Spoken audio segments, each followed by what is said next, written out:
Welcome to the Hindu Current Affairs for Beginners. Let's start our today's session. Our first article is Big Move to Conserve Big Cat. This article comes under GS Paper 3 under the topic of environment, and the subtopic here is conservation. In this article, what is important for us from the prelims point of view is we should know what is this NTCA, National Tiger Conservation Authority. What is this authority when it came into the picture? This is a statutory body that was provided with this statutory status by the Wildlife Protection Act of 1972, and this act has got amended in 2006. This act has resulted in the establishment of this National Tiger Conservation Authority. From the name itself we can say that this authority is responsible for the tiger conservation in the country. So it addresses all the ecological concerns as well as administrative concerns related to conserving the tigers. So what this authority does is it will lay some guidelines. It will put some guidelines how to conserve the tigers, and its role is to supervise whether everybody were following these guidelines in conserving the tigers. And this authority even appoints some good officers who are having a good track record as field directors of these tiger reserves. Then who heads this authority? It is the Environment Minister. Union Environment Minister is the chairperson of this authority, and below the chairman there will be 8 experts or professionals who will have experience in wildlife conservation and welfare of people, including tribals. And apart from these, there will be 3 MPs, 1 from Rajya Sabha and 2 from Lok Sabha. According to this Wildlife Protection Act of 1972, every state government is also having an authority to notify particular area as a tiger reserve. So why it does this? Because NTCA is giving guidelines how to conserve the tigers. So it is a state's responsibility to conserve the tigers within their jurisdiction. So in its tiger conservation plan, it can opt for a tiger reserve. But who should approve this tiger conservation plan? It is the National Tiger Conservation Authority which should approve this tiger conservation plan of every state. And also the central government can tell the state government to notify an area as a tiger reserve through NTCA. So here what we need to remember is it is a statutory body which has Environment Minister as its head. What it does here is it will lay the guidelines and supervises whether they are being followed or not. The next article is about 85% of Ujjwala beneficiaries in 4 states still use earthen stoves. This article comes under GS paper 2 under the topic of governance and also under the topic of social justice. Here a survey was conducted by Research Institute for Compassionate Economics. They have found that 85% of the beneficiaries of the Ujjwala scheme in rural areas of Bihar, Madhya Pradesh, Uttar Pradesh, Rajasthan, they are still using solid fuels for cooking. From the prelims point of view, what is important for us to know is we should know about this Pradhan Mantri Ujjwala Yojana, which was launched in 2016 by the Ministry of Petroleum and Natural Gas. India is a home to more than 24 crore households, out of which still the 10 crore households are deprived of liquefied petroleum gas as their cooking fuel, and they are still relying on this firewood, coal, cow dung as their primary source of cooking. But the smoke from burning these fuels will cause household pollution, and it will affect the health of women and children. So in order to address that, in 2016 Pradhan Mantri Ujjwala Yojana was launched by the Union Ministry of Petroleum and Natural Gas. The main aim is to protect the women and child health by providing them with a clean cooking fuel, that is the liquefied petroleum gas, so that they don't have to compromise their health in the smoky kitchens. Under this program, here the target is to provide 5 crore LPG connections by 2019 to all the below poverty line families with the support of 1600 rupees per connection, because they don't have money. As they belong to the below poverty lines, they can't spend this much amount for their getting a new connection. And how these families were identified to become the beneficiaries? It is based on the socio-economic and caste census data of 2011. The beneficiaries were identified. Here, if you look into some of the objectives of this program, is empowering the women. You can ask how women are being empowered by providing this LPG. Here, especially in rural India, to ensure women empowerment, the connections under this scheme will be issued in the name of women household. And the next thing is, it will create an additional employment of around 1 lakh, and it will provide business opportunity by boosting our Make in India campaign, because all the manufacturers of the cylinders, gas stoves, regulators and gas hose are domestic. The next article is Capital High. This article comes under GS paper 3 under the topic of economy. If you look into the month of March, in the month of March, there is a huge inflow of foreign capital into the country, and it is nearly $4.89 billion, which is the highest inflow since February 2012. So from the prelims point of view, what we need to know here is, what is this foreign capital? Here under foreign capital, there are two important types. One is foreign direct investment and the other one is foreign portfolio investment. We should know in detail about these two. What is foreign capital? First of all, any investment in India which has its source in any other country but not India is known as foreign capital. To put it simply, it is the investment that comes from foreign countries into India, that is known as foreign capital. And here this foreign direct investment and foreign portfolio investment are two important forms of this foreign capital. So here let us know what is the difference between these two.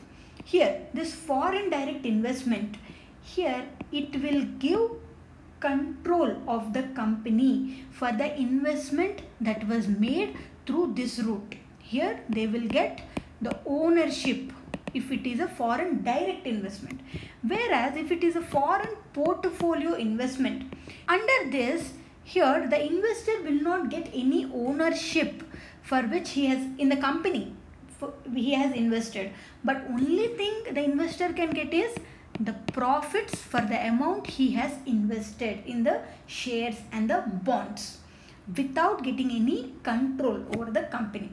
So how to decide which investment is a FDI and which investment is FPI? It is based on how much amount of shares that were owned by the investment. See, according to the who is a regulatory authority, it is the Securities Exchange Board of India. According to the regulation by SEBI, an investment will be considered as a foreign portfolio investment if the investment will be able to purchase not more than 10% of shares. Then it will be known as foreign portfolio investment. How much amount they invest, but that invested amount should be able to purchase only 10% of shares, then that is known as foreign portfolio investment. And if the investment amount is above the value of 10% of shares, then that will be considered as a foreign direct investment, which will give the control for the investor over the management of the company. The next article is The Heat is On. This article comes under GS paper 1 under the topic of geography.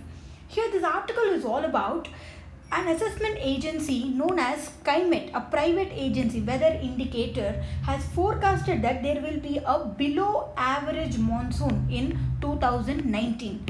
From the prelims point of view, what all we need to know from this article is, here there is a mention of Indian Meteorological Department, and here there is mention of a phenomenon known as El Nino and also dipole weather phenomenon, that is Indian Ocean dipole. Students, we have already seen all these three in the past week, but now again let us see all them in brief. First, Indian Meteorological Department. This is an agency of Ministry of Earth Sciences, and it is the principal agency for meteorological observations and for weather forecasting, for forecasting the weather, and seismology. What is seismology? It is the study about earthquakes, and it is headquartered at Pune and operates the observation centers at various places. Next, what is this El Nino? It is a weather phenomenon which is associated with the development of warm water in the central and east central equatorial Pacific region. That is, the development of warm water in the east and east central equatorial Pacific.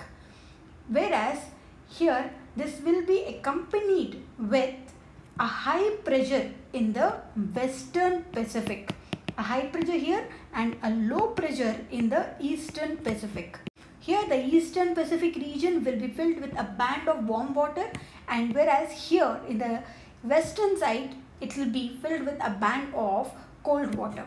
Here the low pressure is because due to this warm water the air rises up and the surface air pressure above this eastern Pacific will reduce.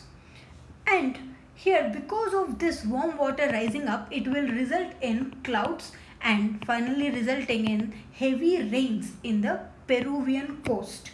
Whereas here in the east coast there will be decline, there will be shortage in the rainfall. The next thing is, what is this dipole weather phenomenon? You should know about this concept, which is also known as Indian Ocean dipole, which is also known as Indian Nino. It means an irregular oscillation or irregular changes of sea surface temperature in which the western Indian Ocean will become alternately warmer and colder. There will be oscillation. Here the western Indian Ocean will keep changing. The sea surface temperature will keep oscillating from warmer and colder compared to the eastern part of the Indian Ocean. This is known as Indian Ocean dipole. The next article is, when a new era dawns, what's in a name?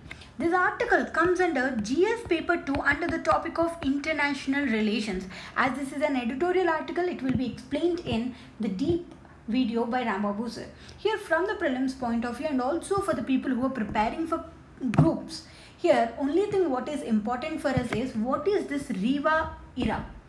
The Japan has revealed its new name of the era, and that is known as Reiwa. And this Reiwa consists of two characters. One is Re, which means it is related to an order, and it also means auspicious. And the other word is Wa, which means peace or harmony. So why this new era change means, the 85-year-old Japan's emperor is going to get relieved from his throne, and he is going to hand over this emperor position to his eldest son, and which will be from May 1st. So from that May 1, the rule of the new emperor will be considered as a new era, and that era's name is known as Reiwa. The next article is, highway ban disrupts the life in Jammu and Kashmir. This article comes under GS paper 2 under the topic of governance. The Jammu and Kashmir government has banned a particular, it has temporarily blocked the part of this National Highway 1A, which runs around 370 kilometers, and this highway is between Jammu, Srinagar and Uri National Highway. In the backdrop of recent Pulwama attack, the recent suicide bombing of security forces convoy in the Pulwama which killed 40 CRPF personnel, the government has blocked this part of highway for temporary. So here, though article is not of much importance, but we should know about this National Highway 1A which covers Jammu, Srinagar and Uri. And this national highway is not the only road link that connects Kashmir to the outside world, but it is the key highway that connects Srinagar with the southern and northern districts of the valley. And this highway passes through 5 of the 10 districts of Srinagar valley. And here it is this highway which will connect the entire Kashmir to the outside world through roads. The next article is no threat to biggies yet but small finance banks gathering the steam. This article is the GS paper 3 under the topic of economy. Here this entire article is talking about the performance of the small finance banks. So from the prelims point of view, in this entire article there is mention of non-banking finance companies. What are these? These are very important and we should know about them. Here, a non-banking financial company is a company that is incorporated under the Companies Act of 1956. And these companies are engaged in the business of providing loans and advances in the acquisition of stocks, equities, debt, all these. And all these were issued by the government or any local authority. The main objective of this type of company is only to accept the deposits under any scheme. Now let us look into this, the difference between how a non-banking financial company is different from a bank. Here, a non-banking financial company is a company which will provide banking services to the people without holding a bank license. This is not a bank, but it will provide the services like a bank. Whereas bank is a government authorized financial intermediary that provides banking services to the general public with license. And these non-banking financial companies are incorporated under Companies Act of 1956. Whereas banks, they are established under Banking Regulation Act of 1949. In a non-banking financial company, the demand deposits were not accepted. What is a demand deposit? We have seen in our Friday's video regarding this net demand and time liabilities. In that we have seen two types of deposits. One is demand deposit and the other one is time deposits. If you look into this time deposits, these are, for example, it is a fixed deposit. Now I go and deposit my, for example, 2 lakhs of money, my savings, and I will say that I will take back these after 10 years, which is my maturity period. So I have set up a time period to take back the money. So it is a time deposit. Whereas demand deposits means I have kept my money in the bank and I will take it whenever I want. Now using our ATM cards, we are going to the ATMs and withdrawing whenever we want. So these are the deposits which we can demand whenever we want. We can withdraw the deposits. These kind of demand deposits were not available in the non-banking financial companies, whereas these are accepted in a bank. Here in a non-banking financial company, the foreign investment is allowed up to 100%, whereas only 74% is allowed for private sector banks. And the payment and settlement system is not part of this NBFC, whereas it is an integral part of bank. Maintenance of reserve ratios. What are these reserve ratios? CRR, SLR, the cash reserve ratio, which a bank should maintain certain reserves with the Reserve Bank of India. What is this SLR? These are the amount, the certain reserves which the bank should maintain with itself. We have seen the details about CRR and SLR in our Friday's video when we have been looking about this RBI's monetary instruments. So these ratios are compulsory, they are mandatory in case of a bank, but they are not required in case of a non-banking financial company. Deposit insurance facility. This is not available in a non-bank finance company. Here we are depositing the amount because we can say the time deposits were accepted but not the demand deposits in NBFC. In case of a bank, if we deposit some amount and if it exceeds a limit, then that amount will be insured, whereas that insurance facility is not available in NBFC. And these non-banking financial companies will not create credit, but banks will create the credit. And they do not provide any transaction services which were provided by the banks. These are the key differences between a non-banking financial company and a bank. The next article is Debentures, the Flavor of Season. This article comes under GS paper 3 under the topic of economy. From this article here, there is mention of debentures. What are these debentures? This debenture is a type of debt instrument using which we can raise capital, that too for a short term. Using this instrument, it's a debt instrument using which we can raise the short term capital for the upcoming expenses or to pay for the expansion of our business. But the thing here we should know is, for anything, if we want some capital and we are using a debt instrument like a bond, so if we want to get some capital, here this has to be secured by a collateral or a surety. But here the debentures were not secured by any physical assets or collateral. These are given only by general creditworthiness and reputation of the person who is issuing. Now just try to answer this question. This is a prelims question from 1994. The difference between a bank and a non-banking financial institution is that. Try to answer this question and post your answers in the comment box. In our tomorrow's video, we'll see the answer for this question. Thank you.